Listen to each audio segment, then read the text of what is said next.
Hello, welcome to Mushabbar from the capital of Sweden, Stockholm. क्या कोई ऐसा दुनिया में इदारा है जो कि आज के दौर में कह सकता है कि वो इस्लामिक बैंकिंग की सर्विसेज प्रोवाइड करता है? क्या कोई ऐसा शख्स है मेरे और आपके समेत जो पेपर करेंसी को इस्तेमाल करता हो और ये क्लेम कर सके कि वो रिबा से पाक है, वो रिबा नहीं लेता या वो रिबा का बेनिफिशरी नहीं है? क्या कोई ऐसा शख्स है? क्या कोई ऐसा इदारा है जो ये क्लेम कर सकता है कि हमारी जितनी भी ट्रांजैक्शंस होती है लेन देन की, वो कर्ज़े हसना की बेस पे होती हैं? क्या कर्ज़े हसना पेपर करेंसी में पॉसिबल है, जैसा कि अखुवत का वेल नोन इदारा जो है ये क्लेम करता है? तो इसके बारे में हम आज की वीडियो में डिस्कस करेंगे और ये बहुत इंपॉर्टेंट वीडियो है।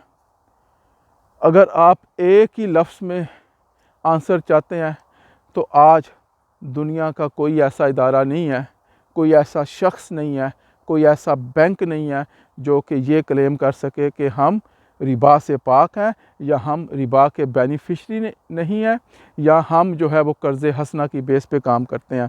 ऐसा प्रैक्टिकली आज के दौर में, मैं 50 साल पहले की बात नहीं कर रहा, मैं 100 साल पहले की बात नहीं कर रहा, क्योंकि 50 साल पहले भी पेपर करेंसी एग्जिस्ट करती थी लेकिन रूल्स डिफरेंट थे। मैं आज की बात कर रहा हूँ। आज ऐसा कोई भी क्लेम नहीं कर सकता। और अगर कोई इदारा ये बात करता है कि हम सूद के बगैर काम करते हैं, अगर कोई बैंक ये क्लेम करता है कि हम इस्लामिक बैंकिंग के तहत अपने बैंक को चला रहे हैं, और अगर कोई शख्स क्लेम करता है मेरे और आपके समेत कि हम रिबा से पाक हैं, हम रिबा की लेन देन नहीं करते, तो ये सब झूठ है। या तो हमें पता ही नहीं है कि रिबा क्या चीज़ है और हम इस इकोनॉमिक सिस्टम को समझते नहीं हैं, तो या फिर हमें पता है और हम नोइंगली झूठ बोल रहे हैं। तो मेरा ख़्याल है कि आम जो लोग हैं उनकी मेजॉरिटी को पता ही नहीं है इन चीज़ों का, लेकिन जो बड़े बड़े लोग हैं जो बैंकों का निज़ाम चलाते हैं, जो अखुवत जैसे इदारे चलाते हैं, या जो बड़े लेवल पे काम करते हैं, उनके बारे में ये नहीं कहा जा सकता कि उन्हें पता नहीं है।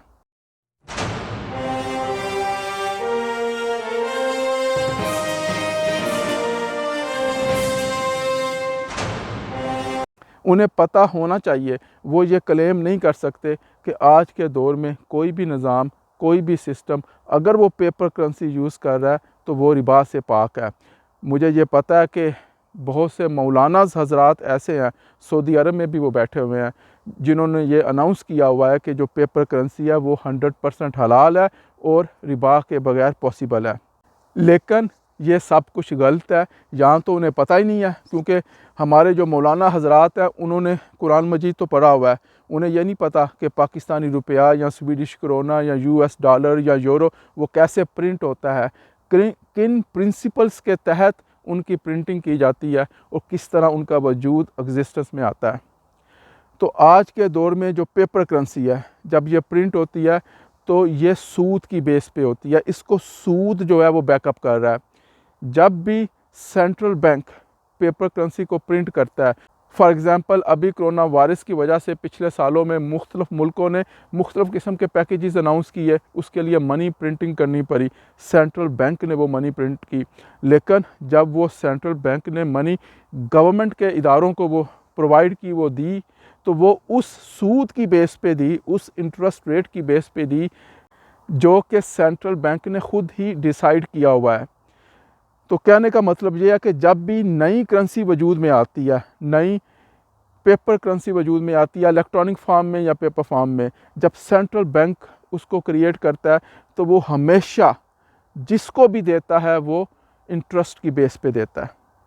अगर वो गवर्नमेंट्स को देता है तो गवर्नमेंट्स को वो बग़ैर इंटरेस्ट के प्रिंसिपल अमाउंट नहीं देता, वो प्रिंसिपल अमाउंट भी देता है, उस पर इंटरेस्ट भी लगाता है, जो कि सेंट्रल बैंक खुद डिसाइड करता है, और गवर्नमेंट ने उसको वो रिटर्न करनी होती है अमाउंट सूद की बेस पे। अब ये जो सूद की अमाउंट है, जो इंटरेस्ट की अमाउंट है, ये डज़ नॉट मैटर ये कम है या ज़्यादा है, ये 0.01% है या 10% है, ये जो भी है, ये प्रिंट ही नहीं हुआ होता। ये प्रिंट ही नहीं हुआ होता। यानी प्रिंसिपल अमाउंट तो सेंट्रल बैंक ने प्रिंट कर दी, वो तो गवर्नमेंट को दे दी या किसी दूसरे बैंक को दे दी, लेकिन उसके ऊपर जो सूद उसने वापस करना है उसका वजूद दुनिया में नहीं है, वो एग्जिस्ट ही नहीं करता। तो दूसरे लफ्ज़ों में कहने का मतलब ये है कि दुनिया में सूद ज़्यादा है और जो प्रिंसिपल अमाउंट है वो कम है।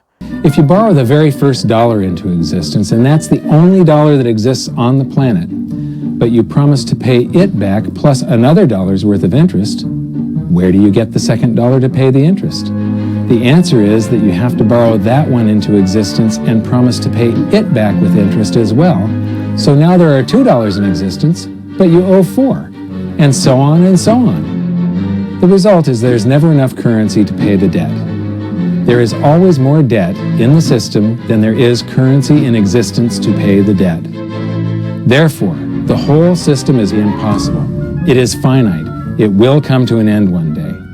प्रिंसिपल अमाउंट प्लस सूद जो है वो एग्जिस्ट नहीं करता। जब कोई चीज़ एग्जिस्ट ना करे तो आप सारी कायनात भी बेच दें, ये ज़मीन तो छोटी है, अल्लाह ताला की सारी कायनात भी बेच दें, तो जो चीज़ वजूद नहीं रखती वो आप कैसे ख़रीदेंगे? तो ये सूद वापस ही नहीं हो सकता, ये मैथमेटिकली इम्पॉसिबल है।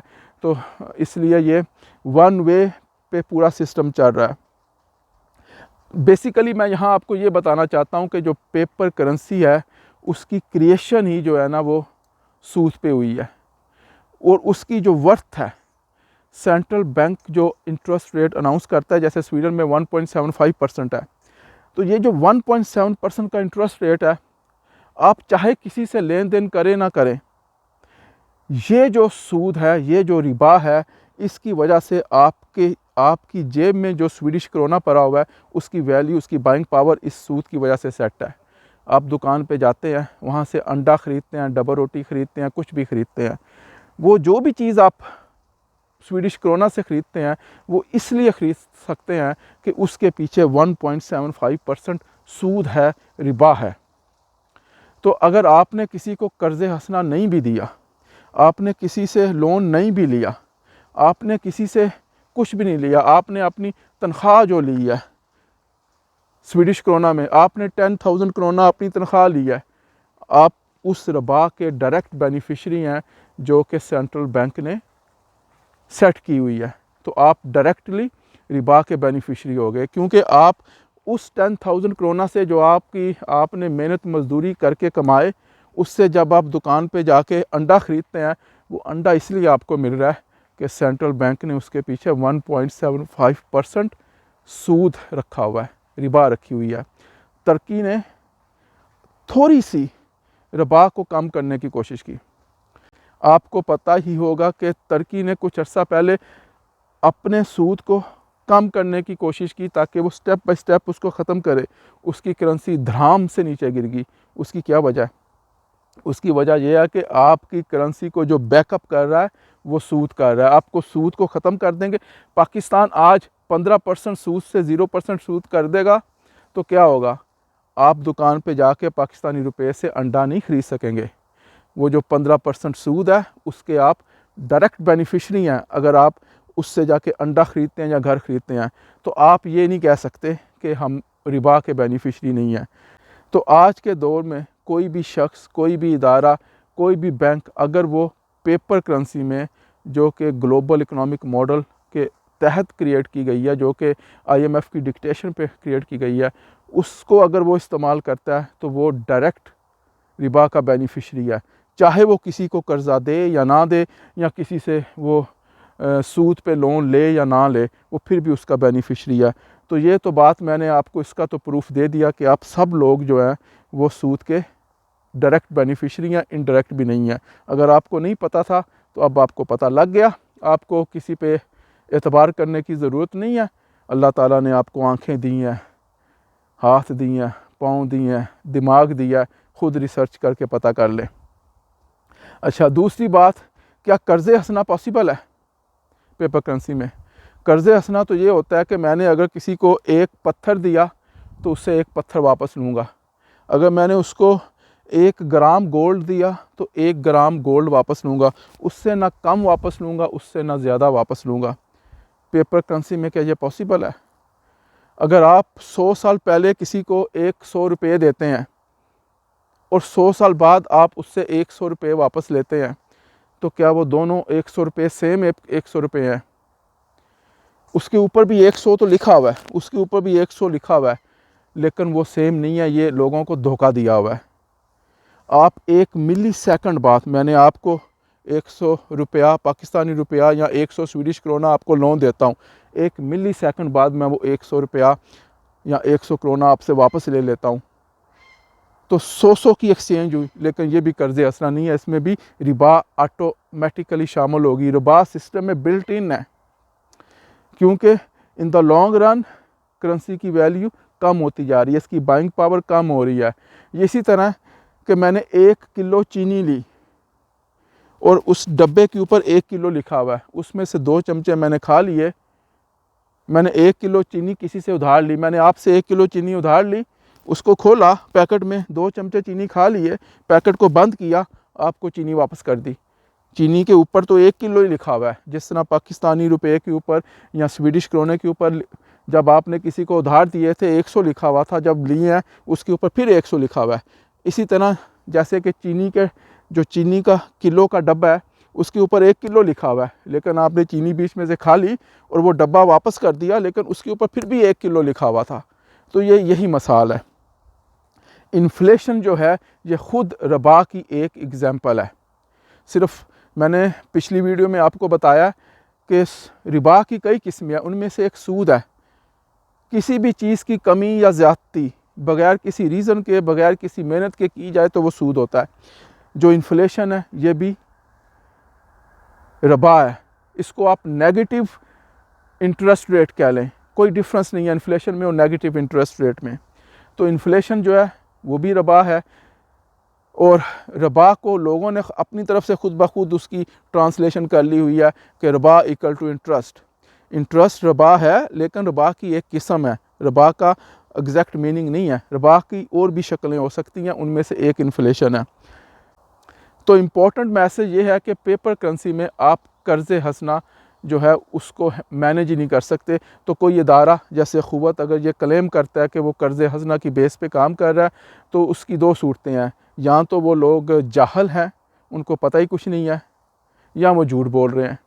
कोई और सिचुएशन नहीं हो सकती, क्योंकि कर्ज़ हसना पेपर करेंसी में पॉसिबल ही नहीं है। कर्ज़ हसना अल्लाह ने डिफ़ाइन कर दिया, जब चीज़ अल्लाह ने डिफ़ाइन कर दी तो इंसान कुछ नहीं कर सकता। कर्ज़ हसना वो होती है जो वैल्यू आपने दी वो वैल्यू आपने ली।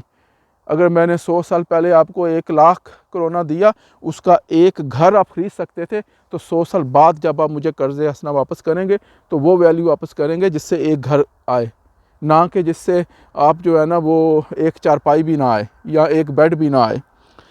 तो कर्ज़ हसना को बहुत ज़्यादा मिसयूज़ किया जाता है पाकिस्तान में और बाकी मुल्कों में भी कर्ज़ हसना के नाम पे। हाँ, आप किसी को खैरात तो दे सकते हैं, आप ये तो कह सकते हैं ठीक है मैं इसको कर्ज़ दे रहा हूँ, लेकिन जब ये वापस करेगा तो मुझे इतनी अमाउंट वापस कर दे।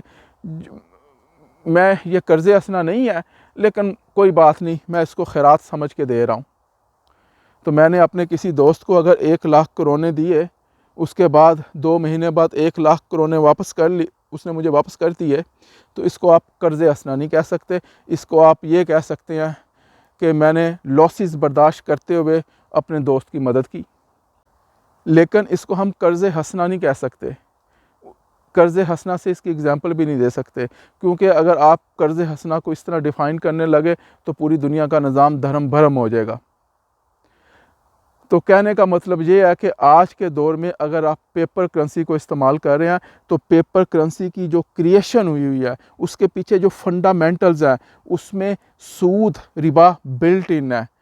आप ख़ुद किसी से सूद लें या ना लें, किसी से बो लोन लें या ना लें, आप किसी से कोई ट्रांजैक्शन करें या ना करें, आपके पास अगर पेपर करेंसी आपके हाथ में है या आपके बैंक अकाउंट में है, तो आप सूद के रिबा के डायरेक्ट बेनिफिशरी हैं। ये आज का मैसेज मैं आपको देना चाह रहा हूँ। हाँ, इससे निजात कैसे कर सकते हैं आप हासिल? तो इस सिस्टम से आप निजात कैसे हासिल कर सकते हैं, कैसे ऐसा सिस्टम बना सकते हैं जो कि इस्लाम के कंपैटिबल हो? और भाई यहूदी, हिंदू, ईसाई भाई ये लोग तो नहीं आपको शरिया कंप्लाइंट ग्लोबल इकोनॉमिक मॉडल बना के देंगे, ये आपने ख़ुद बनाना है। तो आप लोगों को कॉपी पेस्ट करना छोड़ें, ख़ुद अपना दिमाग इस्तेमाल करें, इनोवेट करें और ख़ुद एक ऐसा इकोनॉमिक मॉडल लेके आएँ जो कि शरिया कंप्लाइंट हो, तो फिर आप रिबा से निजात हासिल कर सकते हैं। वरना आज के दौर में कोई भी बंदा अगर ये क्लेम करता है कि वो सूद से पाक है, तो उसकी दो ही वजह है, या उसको पता ही नहीं है कि रिबा क्या चीज़ है, उसको दुनिया की इकोनॉमिक मॉडल का पता ही नहीं है, उसको करेंसी कैसे प्रिंट होती है उसका पता ही नहीं है, या वो झूठ बोल रहा है। कोई तीसरी सूरत नहीं है, चाहे वो आलम हो या आम आदमी हो। अब एक क्वेश्चन और भी उठता है, कुछ लोग कह सकते हैं कि अच्छा ठीक है हमारी मजबूरी है। हाँ ऑफ कोर्स आपकी मजबूरी है, मेरी भी मजबूरी है। तो मजबूरी के तौर पे अगर कोई काम किया जाए, मजबूरी में जब इंसान मर रहा हो तो वो सूर खा सकता है, लेकिन अगर कोई बंदा मर रहा है वो सूर खाता है तो उसके सूर खाने की वजह से सूर हलाल तो नहीं हो जाता। या बाज़ मेडिसन है उसमें अल्कोहल है, तो कोई बंदा मेडिसन लेता है तो वो उसकी मजबूरी है, वो मेडिसन ले रहा है, लेकिन उसके मेडिसन खाने की वजह से या किसी बंदे को अपनी मौत से बचने के लिए अगर सूर खाना पड़ा है तो उसके सूर खाने की वजह से ना सूर हलाल हो जाता है ना अल्कोहल हलाल हो जाती है। तो इसी तरह हम जो लोग आज के दौर में मजबूरी के तहत करेंसी को इस्तेमाल कर रहे हैं, ये हमारी उसी तरह की मजबूरी है जिस तरह हमें वो सूर खाना पड़ रहा है या जिस तरह हमें वो मेडिसिन लेनी पड़ रही है, उसमें अल्कोहल शामिल है। तो हमारे पेपर करेंसी को इस्तेमाल करने से पेपर करेंसी ना हराम होती है ना हलाल होती है। अगर वो हराम है तो हराम है, अगर वो हलाल है तो हलाल है। इसी तरह किसी आलम के कहने से ना कोई पेपर करेंसी हराम होती है ना हलाल होती है। अगर वो जो कुरान और सुन्नत के प्रिंसिपल्स हैं उस पर अगर कोई करेंसी डिज़ाइन हुई है, उसकी कोई भी फार्म है, वो पेपर भी हो सकती है, वो इलेक्ट्रॉनिक भी हो सकती है, वो क्रिप्टो भी हो सकती है, डज नॉट मैटर क्या फार्म है, उसकी जो भी फार्म है, अगर वो कुरान और सुन्नत के प्रिंसिपल्स के तहत डिज़ाइन हुई है तो वो हलाल होगी। किसी आलम से फतवा लेने की ज़रूरत नहीं है और कुरान अल्लाह ताला ने आपके लिए उतारा, आप ख़ुद पढ़ सकते हैं। इसी तरह अगर कोई करेंसी है, उसकी कोई भी फार्म है, चाहे वो क्रिप्टो है, चाहे वो पेपर करेंसी है, चाहे वो इलेक्ट्रॉनिक कैश है, जो भी है, अगर वो इस्लाम के असूलों के मुताबिक डिज़ाइन नहीं हुई तो वो हराम है। किसी आलम के पास जाने की ज़रूरत नहीं है, ये आपको ख़ुद पता होना चाहिए। हाँ आप ये कह सकते हैं हमारी मजबूरी है, हमारे पास कोई और अल्टरनेटिव नहीं है, हाँ इसलिए हम इसको इस्तेमाल कर रहे हैं, that is well and good. हम सब लोग आज इसीलिए इसको इस्तेमाल कर रहे हैं कि हमारे पास अल्टरनेटिव नहीं है। लेकिन ये अल्टरनेटिव कौन कौन पैदा करेगा, कौन बनाएगा अल्टरनेटिव? क्या कोई यहूदी बनाएगा? क्या कोई ईसाई बनाएगा? यहूदी और ईसाइयों ने जो सिस्टम बनाना था वो सिस्टम तो आज हम यूज़ कर रहे हैं। भाई कोई अल्टरनेटिव अगर बनाएगा तो आप बनाएंगे, तो किसी का इंतज़ार मत करें, अल्टरनेटिव बनाएं। बहरहाल जो बेसिक मैसेज है वो ये है कि आज के दौर में कोई अदारा नहीं कह सकता, कोई शख्स नहीं कह सकता और कोई बैंक नहीं कह सकता कि वो रिबा से पाक है। हर बंदा चाहे वो लेन देन करता है कि नहीं करता, चाहे वो किसी को कर्ज़ा देता है या नहीं देता, वो रिबा में मुलव्वस है, वो रिबा का डायरेक्ट बेनिफिशरी है, इनडायरेक्ट भी नहीं। क्योंकि आप इसी पेपर करेंसी से जाके दुकान में जो अंडे ख़रीदते हैं या कोई भी चीज़ ख़रीदते हैं या घर ख़रीदते हैं, वो इसलिए ख़रीद सकते हैं कि इसको जो बैकअप कर रहा है वो रिबा कर रही है।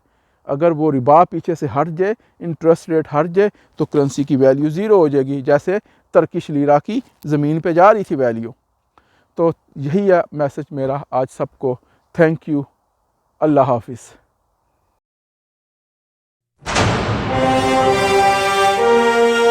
If you like this video, please share this video to the whole world. Spread this video everywhere. We are confident that this channel is going to have a huge impact. This channel is going to change some of the lives of the people. So please subscribe to this channel and press the bell icon and stay tuned. Thank you to all of you. Goodbye.